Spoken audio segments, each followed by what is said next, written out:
काफ़ी समय पहले की बात है। एक गांव में एक अंधी बुढ़िया रहती थी। वो गणेश जी की परम भक्त थी।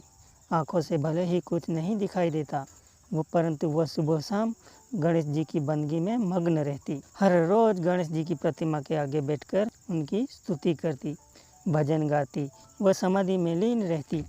गणेश जी बुढ़िया की भक्ति से बड़े प्रसन्न हुए। उन्होंने सोचा, यह बुढ़िया नित्य हमारा स्मरण करती है परंतु बदले में कभी कुछ नहीं मांगती। भक्ति का फल तो उसे मिलना ही चाहिए। ऐसा सोचकर गणेश जी एक दिन बुढ़िया के सम्मुख प्रकट हुए और बोले, हे माई, तुम हमारी सच्ची भक्त हो। जिस श्रद्धा और विश्वास से हमारा स्मरण करती हो हम उससे बहुत प्रसन्न है। अतः तुम जो वरदान चाहो हमसे मांग सकती हो। बुढ़िया बोली, हे प्रभु, मैं तो आपकी भक्ति प्रेम भाव से करती हूँ। मांगने का तो मैंने कभी सोचा ही नहीं, अतः मुझे कुछ नहीं चाहिए। गणेश जी पुनः बोले, हम वरदान देने के लिए ही आए हैं। बुढ़िया बोली, हे सर्वेश्वर, मुझे मांगना तो नहीं आता। अगर आप कहें तो मैं कल मांग लूँगी।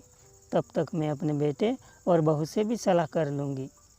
गणेश जी कल आने का वादा करके वापस लौट गए। बुढ़िया का एक पुत्र व बहू थे। बुढ़िया ने सारी बातें उन्हें बताकर सलाह मांगी। बेटा बोला, माँ, तुम गणेश जी से ढेर सारा पैसा मांग लो, हमारी गरीबी दूर हो जाएगी, सब सुख चैन से रहेंगे।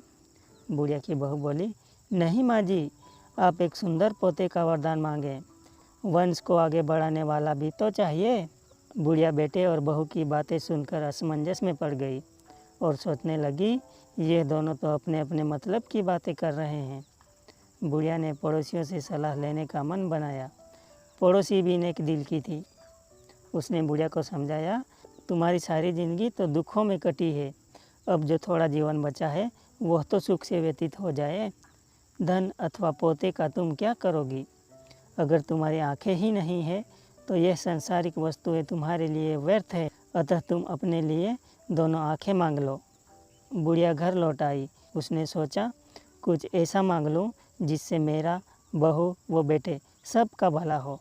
लेकिन ऐसा क्या हो सकता है? इसी उधेड़ बुन में सारा दिन व्यतीत हो गया। बुढ़िया कभी कुछ मांगने का मन बनाती तो कभी कुछ, परंतु कुछ भी निर्धारित न कर सकी। दूसरे दिन गणेश जी पुनः प्रकट हुए और बोले, आप जो भी मांगोगे वो हमारी कृपा से हो जाएगा, ये हमारा वचन है। गणेश जी के पावन वचन सुनकर बुढ़िया बोली, हे गणराज, यदि आप मुझसे प्रसन्न हैं तो कृपया मुझे मन इच्छित वरदान दीजिए।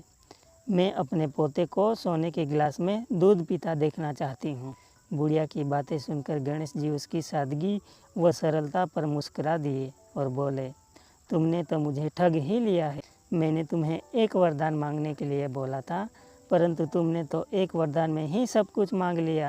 तुमने अपने लिए लंबी उम्र तथा दोनों आंखें मांग ली, बेटे के लिए धन और बहू के लिए पोता भी मांग लिया। पोता होगा, ढेर सारा पैसा होगा, तभी तो वो सोने के गिलास में दूध पिएगा। पोते को देखने के लिए तुम जिंदा भी रहोगी, तभी तो देख पाओगी।